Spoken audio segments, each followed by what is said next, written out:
Hello everyone and welcome to day 14, 14 minutes of mindfulness meditation.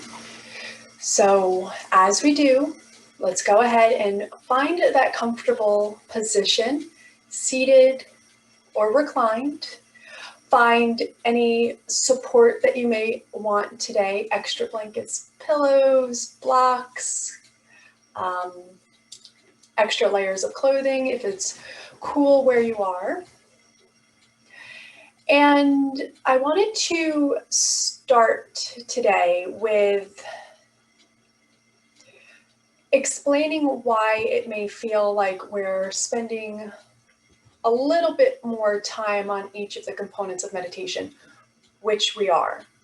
So finding a comfortable seat is probably something, or finding a comfortable position to achieve desired results of stillness is something we could probably spend months on. Similarly with the breath. The breath is known as the life force, as it should be. It's what we need to live. We bring in oxygen, which feeds our internal systems. We expel through the exhale all the toxins in our body, which would be detrimental to our daily living. So the breath really is worth taking our time on. Now, I've gone over a few techniques of just understanding the breath and working to change the breath a little bit, but the breath really, from a meditation standpoint, from all the various teachings, whether you do mindfulness, loving kindness, yoga nidra, many of these different ways of meditating. The reason why we spend so much time, why we focus on the breath, is because once we get to the next step coming up beginning tomorrow, when we start to become aware of what is going on in the mind, our thoughts, and how that plays into what's happening in our breath and in our bodies, the teachings often go that the mind is like a puppy. It's just crazy. It's going all over the place, running in circles, trying to investigate everything. You try to focus it on one thing and it's already running off onto the next thing. And that's your mind. So the breath then is sort of like the reward for your constantly showing up to training. So eventually, with good training, positive training, this goes for people and animals alike, whether you're working with your body in meditation or you're really working with a puppy or a dog of any age, is positivity. So by positively working and coming back, repeating these positive training techniques, the mind, just as a puppy does, learns to settle. It doesn't mean that it always stops. It just means that it stops running circles around you when you ask it to. And the breath is that well-established, routine training. It's the anchor that when everything else starts going crazy in a circle, that we come back to and we say, okay, if I just take a moment and I check in with my breath, can I slow down the chaos that is happening right now so that I may, from a clearer perspective, be able to choose my next step. So when you're arriving to where you are, the first check is, well, how does my body feel? The second check that we've gone through is the breath, allowing it to inform us where we are at this current moment, because from moment to moment it changes. My morning, I know, today started off completely different than the previous 14 days.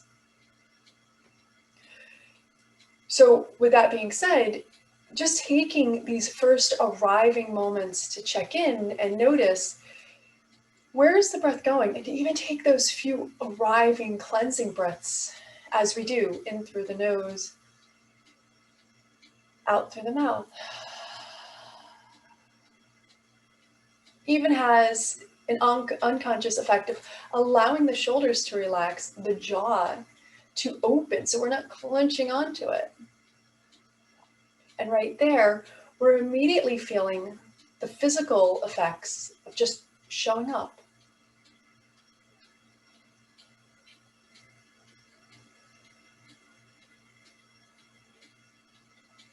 The breath work that we've done throughout our time here has included just taking nice, steady breaths down to the belly, from the chest, the ribs, the low belly, the belly, ribs, and the chest as we exhale. We've rested our hands on our heart and on our belly so that we can notice the ebbs and flow, the rise and fall of the breath as witnessed by the hands. We've focused on inhales and exhales depending on where in the body the breath has sort of decided it wants to rest at the moment. And then yesterday we went through a technique which allowed us to lengthen out the breath by interjecting little pauses that break up the inhale and the exhale. These lengthened breaths with these minute pauses interjected allows us to help build in those moments where, again, we're not rushing, but we're just letting the breath know that it's okay. We don't need it to be shallow. We're not on high guard right now, but to really help the body get back to what it knew back way in the beginning when we were born, that we can have longer rhythmic breaths. And we reconnect with that at times while we're sleeping. So you have so many options as you come into your individual practice, whether it's with me or on your own, how to help encourage the breath. And tomorrow, we'll start talking about why that's important as it relates to the effects of the mind and the mind on the breath. But a final technique that I'll leave you with today is working on stimulating the breath in alternate nostrils. So some of you who have done meditation and breath work before may know this breath work with the hands on the face, and that is referred to, if you want to do any of your own research, Nadi Shodhana. And about every hour and a half, a little bit less, the flow of breath between our nostrils changes, and how the breath moves in the different sides of the brain starts to shift, because we're not always breathing rhythmically in through both nostrils. It's bizarre, I know. So if you have some time, check it out, because you'll be very surprised to know that one of your nostrils may be moving more freely than the other, and about an hour and a half from now, it may be different. So I'm not going to teach it with my hands on my face. Two other sort of beginning ways that we can start with this is to just notice, if you can, the breath moving in through the nostrils. And then noticing if you can immediately feel, is one nostril feeling like air is moving in. Along with that, you can also, if you're able to come down to that subtle level enough that you can feel the breath move in, as the air is moving in through both nostrils, can you feel as if both lungs are inflating equally at the same pace, and then expelling out all the air as the lungs push all that air out on the exhale and out through the nose? I find this to be very challenging if we're just starting. Even just noticing the breath going in the nose can be enough. But if you have that capability to take it down to the subtle level and feel it that way, go ahead and do that. The second way, so either in through the nose and filling the lungs, if that's what's serving you today. The next way is very interesting and very Saturday Night Live skittish. So just come along with me. I promise you, after you're done giggling, you'll feel something. One hand is my right hand to start with, under the left armpit.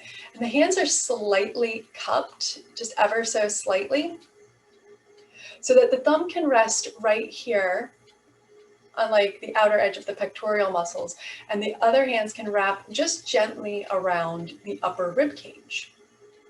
Elbow relaxed down, left hand underneath the left armpit, both elbows relaxed down. So why this?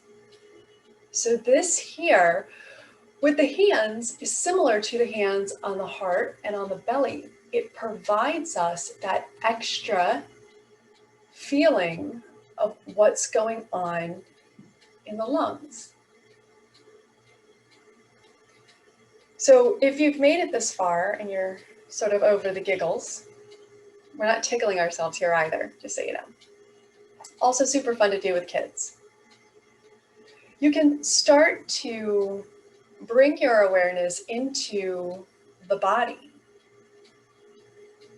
You can feel, potentially, the ribs as you inhale expanding into the hands, maybe one hand, maybe both hands. But the hands give us this indication of what's going on inside of the body. Now, if you're not feeling anything, that is completely fine, other than your hands resting underneath your armpits. That's fine. You can work to bring your breath into the lower belly. So sort of tying together multiple techniques where we start to lengthen out that breath without the pauses, chest, ribs, low belly, and then feel the breath leaving the body. And as you do, the hands may feel as if they're not as full. The elbows may rest down a little bit further.